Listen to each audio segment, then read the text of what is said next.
Party ఆఫీసుల్లో కాదు, దమ్ముంటే అసెంబ్లీకి వచ్చి మాట్లాడాలని మాజీ ముఖ్యమంత్రి కేసీఆర్ కు సవాల్ చేశారు రేవంత్ రెడ్డి. సమస్యలపై మాట్లాడుతానంటే ఎన్ని రోజులైనా అసెంబ్లీ సమావేశాలు పెట్టేందుకు రెడీ అన్నారు. రాజకీయాల్లో ఉన్నంత వరకు బీఆర్ఎస్ ను అధికారంలోకి రానివ్వబోనని శపథం చేశారు ముఖ్యమంత్రి. కేటీఆర్ నువ్వెంత నీ బతుకెంత అంటూ సీఎం తీవ్రస్థాయిలో ఫైర్ అయ్యారు. మా తోలు తీయటం కాదు, సర్పంచుల చీరి చింతకమడకలో చింత చెట్టుకు వేలాడదీస్తారని వార్నింగ్ ఇచ్చారు రేవంత్.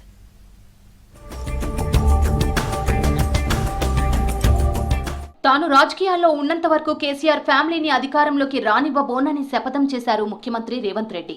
కేసీఆర్ బీఆర్ఎస్ గతమన్నారు. ఆ పార్టీకి అధికారం ఇక కళ అని చెప్పారు. రాసి పెట్టుకోవాలని 2029లో 2/3 మెజార్టీతో మళ్లీ పవర్లోకి వస్తామన్నారు.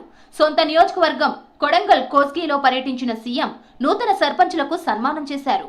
2029 ఎన్నికల్లో 2/3 మెజారిటీ మన సీట్లు ఒకవేళ 119 ఉంటే 80కి పైగా సీట్లతోని 2029లో మా ప్రభుత్వం ఏర్పాటైంది. తెలంగాణలో రెండోసారి కాంగ్రెస్ ప్రభుత్వాన్ని తెస్తాం. ఇది మా సవాల్. నేను రాజకీయం చేసినంత కాలం కాలకూట విషం లాంటి కేసీఆర్ కుటుంబాన్ని అధికారులకు రానివ్వను. ఇదే నా శపథం.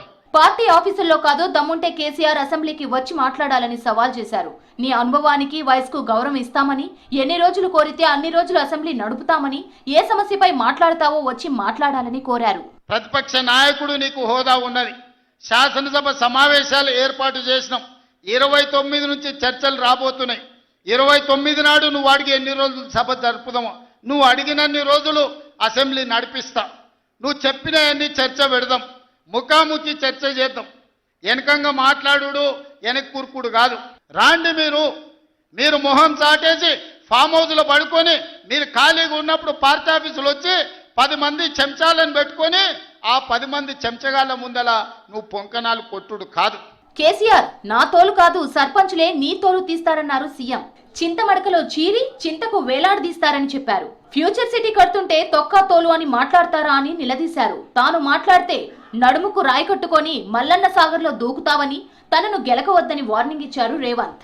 ఇక ఆయన నిన్నొచ్చి పెద్ద మనిషిలాగా మంచి చెప్తాడేమో అనుకున్నా. తోలు తీస్తా అని అన్నాడు.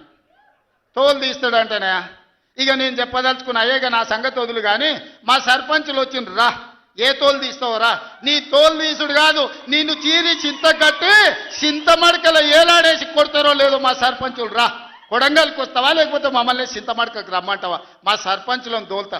సోయి లేని మాటలు, స్థాయి లేని విమర్శలు. కేసీఆర్ రియల్ ఎస్టేట్ వ్యాఖ్యలపై తీవ్ర స్థాయిలో ఫైర్ అయ్యారు సీఎం. తానేం పాస్పోర్ట్ దందాలు చేయట్లేదన్నారు.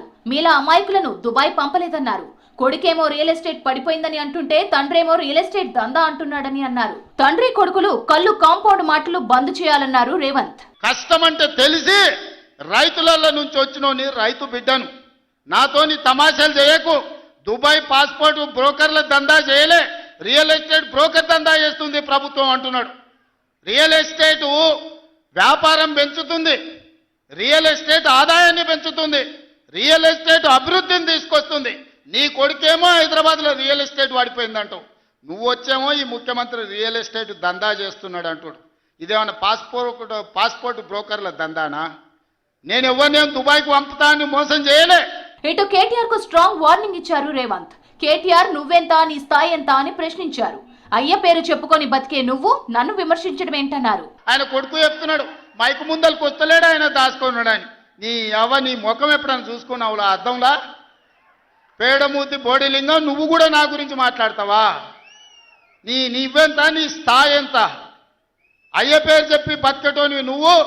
ఆంధ్రలో గుంటూరులో గుడివారిలో చదువుకున్న నువ్వు. నీకేం తెలుసు తెలంగాణ గురించి, మా పౌరుషం గురించి? నువ్వు కాదు, మొత్తం నీ జాతినంతా తెచ్చుకో. ఎట్లా తెచ్చుకుంటావు? ఏడికి రావాలనో చెప్పు. మా ఊరు అన్నారా, మేమన్నా మీ ఊరికి వస్తాం. ఎవడు భయపడుతుండో సంగతి తేలుస్తా. ఎన్నికల వరకే రాజకీయాలన్న రేవంత్ సర్పంచులు అందరినీ కలుపుకొని గ్రామాభివృద్ధిని చేసుకోవాలని సూచించారు. చిన్న గ్రామాలకు 5 లక్షలు, పెద్ద గ్రామాలకు 10 లక్షల రూపాయలు ఇస్తానన్నారు. సీఎం ప్రత్యేక ఫండ్ నుంచి గ్రామాలకు రిలీజ్ చేస్తామన్నారు రేవంత్. మీ గ్రామానికి ఏం కావాలనో మీరు ప్రణాళికలు సిద్ధం చేసుకోండి. 12,706 మంది సర్పంచులకు నేను సూచన చేస్తున్నా. స్పెషల్ డెవలప్మెంట్ ఫండ్ చిన్న గ్రామాలకు 5 లక్షలు, పెద్ద గ్రామాలకు 10 లక్షలు యథావిధిగా మీ గ్రామాలకు వచ్చే నిధులు కాకుండా స్పెషల్ డెవలప్మెంట్ ఫండ్ ముఖ్యమంత్రి నిధి నుంచి నూతన సంవత్సరంలో మీకు ఇచ్చే బాధ్యత నాది. కోస్గి సభలోనే కొడంగల్ నియోజకవర్గంలో గెలిచిన సర్పంచ్లందరినీ సన్మానించారు ముఖ్యమంత్రి. గ్రామాభివృద్ధికి ఏం కావాలో ప్రణాళిక తీసుకొని వస్తే నిధులు విడుదల చేసే బాధ్యత తాను తీసుకుంటానన్నారు సీఎం.